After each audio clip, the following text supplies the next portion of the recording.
The first problem, as I mentioned, is a complexity problem. Things are just too complicated to get a handle on. And that actually has serious consequences, because what happens to everyone eventually is that their lives become so complicated that they die. So, and many terrible things can happen to you on the way to dying as well that are complexity related, right? You can develop a serious illness that you can't get a handle on. You can hit what would you call an impasse in your relationship that you cannot get past and see no way out of. That happens to people quite frequently.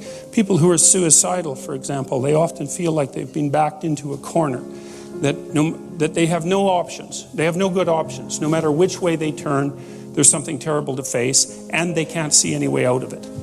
And sometimes that's more true than you'd like to think, because we also tend to like to think that people's problems are primarily psychological, but they're not. And that's one thing you learn quite rapidly as a clinician, is that most of the time people don't come to you because they have mental illness. They come to you because they have a complexity management problem.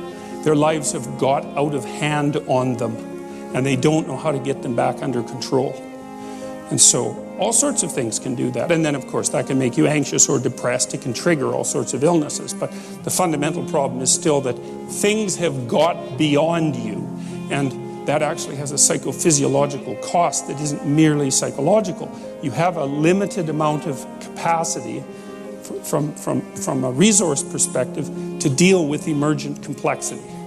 There's just not enough of you. You'll exhaust your psychophysiological resources if you get into a situation that's too complex. That's what the idea of chaos represents. It represents that underlying complexity that can manifest itself at any time. And it can manifest itself, for example, if you wake up in the morning and you feel an ache of some sort, and perhaps it's nothing, and you ignore it, but it gets worse, and you end up going to the hospital, and you find out, perhaps, for example, that you have pancreatic cancer, and you're going to live for 6 months, and that's the end of that. And so it's at that moment that you break through the thin ice that everyone walks on, and you see what's underneath, and what's underneath is the ineradicable complexity of life, and that's chaos. And often people have dreams, for example. Some of you have had this dream, I suspect. You'll dream that you're in a house that you know well, and all of a sudden you discover a new room, or a set of new rooms, or maybe a set of rooms in the basement. And often the rooms are not well organized, and they're full of water.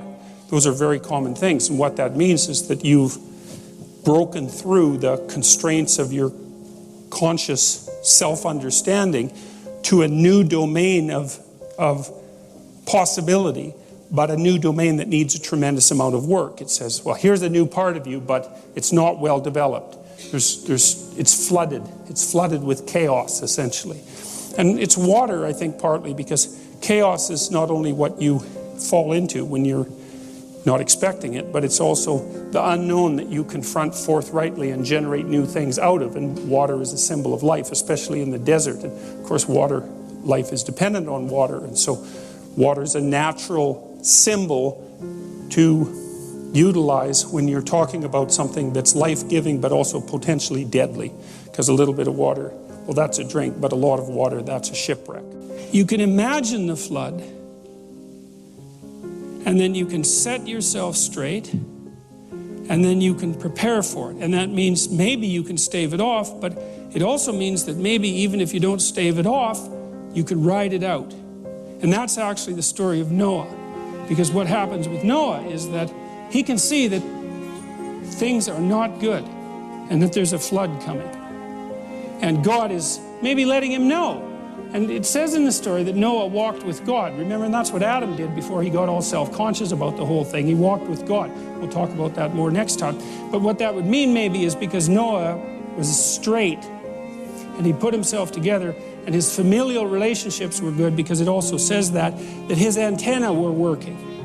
And he could see a little farther into the future than someone whose vision was completely obscured by fog and chaos.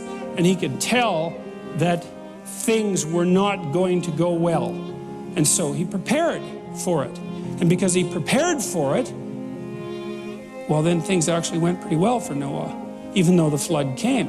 And so that's an interesting thing, because that's an indeterminate issue in human existence.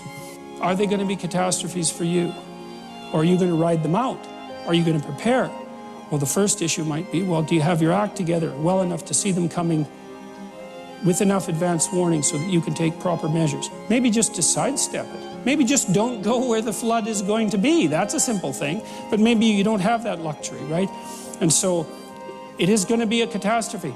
Maybe someone in your family is going to get really, really sick, right? And maybe there's just a tiny pathway through that everything doesn't fall apart. It doesn't end in divorce. It doesn't end in death. It doesn't end in sorrow. It doesn't end in catastrophe. But the margin of error is like slimmed down to virtually zero. And every imperfection that you bring to that situation is going to increase the probability that that tragedy is going to turn into something indistinguishable from hell. And that's coming. It's coming your way. Absolutely, certainly. And so then you might think, well, since it's coming your way, maybe the best thing to do is to put yourself together so that when it comes, it can be the least amount of awful possible.